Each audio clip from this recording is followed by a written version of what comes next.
Pero sir, the mere fact na sinabi ni dating Senator Ping Lacson na may isang Chinese trader siya nakausap, nakakilala, na nag-alok ng 1 bilyong piso si Alice Guo para lang mailapit sa first family. Ito pwede nang sabihin na talagang mukhang involved sa isang triad o isang syndicate itong si Alice dahil kaya niya mag-alok ng ganong kalaking halaga? Well, kung ako naman si Senator Ping, sana i-divulge niya na lang yung pangalan kung sino yung nilapitan ni Alice Go at inofera ng 1 billion ba? 1 bilyon. Mhm. Wow, napakalaking halaga nun. Mhm. At sana i-divulge niya yung Pangalan. taong pangalan Mhm. na sinasabi ni Senator Ping at malaman natin sa kanya. At sir, kung sakaling ibulgar niya, dapat bang ipatawag yon ng Senate ng mapagpaliwanag tungkol dun sa kanyang Yes. isiniwalat? Why not? Of course. Why not? Mhm. Etong si Secretary Rimulya, sabi yata niya, ang DOJ, iniimbestigahan na rin yung claim na yon na nag-alok ng 1 bilyong suhol itong si Alice Guo para sa isang Filipino-Chinese trader para lang makalapit sa first family at siguro matulungan siya sa kanyang mga kinakaharap na problema. Mhm. Well, kung meron siya ganong kalaking pera, talagang kaya niya talagang bilhin lahat kung gusto niyang suhulan. Pero palagay ko naman, wala naman papayag na tumanggap ng ganong kalaki dahil napaka-sensationalize itong klaseng issue nito. Ako, I advise former Senator Lacson to divulge the name of the personality. So you are appealing to former Senator Ping Lacson na isiwalat na lang yung pangalan ng Chinese trader, sir? Yes, huwag nang mag-guessing game kasi this is a concern of national security, national interest. Mhm.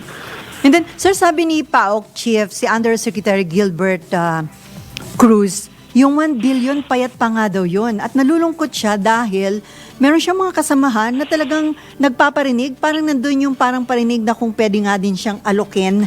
Although wala daw, hindi humantong na nag-usap ng amount dahil siya yung tao na hindi talaga na-o-offera ng ganon.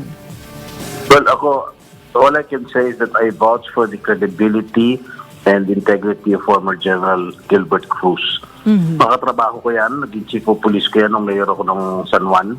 At talagang walang inisip ko yan kundi trabaho. At hindi tumatanggap yan. Mhm. So, the mere fact na nagsabi si Yusek Gilbert Cruz na payat pa yung 1 billion, ibig sabihin, yung mga naririnig niya, more than that, yung amount na pinag-uusapan na kayang i-alok nila Alice Go. Pwede siguro, sa dami ng negosyo niya, sa laki ng negosyo niyan, maaari. Maaaring more payat yung 1 billion na sinasabi ni Yusek Cruz. Mhm. So talagang sir, maganda na nabuwag na yung ilang mga pogo dito dahil kung hindi pala, sa laki ng kanilang pera, kaya nga nila na baka marami pang ma-elect sa ating gobyerno, yung sa mga iba't ibang posisyon sa gobyerno, kung hindi ho naimbisigahan at nabuwag ito pong operasyon ng pogo.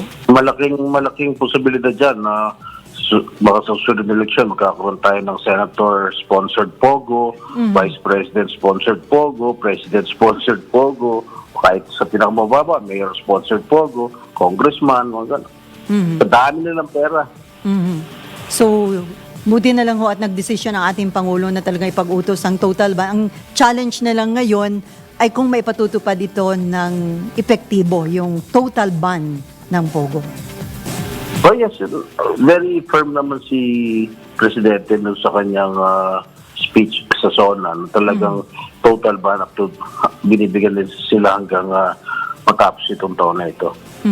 Sir, yung mga alam na namin kung sino talaga yung isinulat sa papel nitong si Alice Go, itong si Wang Ziyang na sinasabing boss ng mga pogo. So, the mere fact na sila yung lumalabas na boss, financier na itong mga nabuwag na illegal pogo dyan sa Porac at Banban. Sa tingin ninyo, kahit nasa labas na sila ng bansa, dapat habulin sila ng ating mga otoridad? At panagutin? Meron siyang, I think meron siyang outstanding warrant of arrest galing dito sa Senate, no? I do not know the rules and procedure kung kinakailangan pa habulin sa ibang bansa yan. No? But siguro we will have to try, no? Kasi as far as we are concerned, he is already a fugitive. At sir, ano rin info yun? And sabi ko nga, Oh. he is a holder of 5 passports, no? Yung ginamit niya papuntang Hong Kong from Taiwan, kasi sinabi ko nasa Taiwan, di ba? He is allegedly Taiwan. The next day, lumipad siya from Taiwan to Hong Kong using a Cyprus passport. No? Nakakuha ko ng passport niya. Cyprus yung bansa na ginamit yung passport. So ngayon, nasa na siya, sir, sa inyong information? Ang balita ko nasa Hong Kong. Nasa Hong Kong. Yes, So, from Taiwan, lumipad siya papuntang Hong Kong. Pwede pala yun, sir. Napakarami niyang passport. 5 yung kanyang passport na ginagamit. Oo nga, siyempre. Siguro, sa dami rin ng pera na nasusulan. Tayo nga. Meron yata tayong more than 1,200 Chinese nationals na nabigyan natin ng Filipino passport. Yan ang isa sa kaya natin inimbestigahan para makagawa tayo ng batas tungkol dun. Diba? Ipitan natin yung mga officials concerned. At yung mga sindikato, kailan buwagin itong mga sindikato ito. Sigurado may sindikato dyan. Sir, itong mga sindikato to, mukhang talagang mga high-tech, di ba? Talagang ano sila sa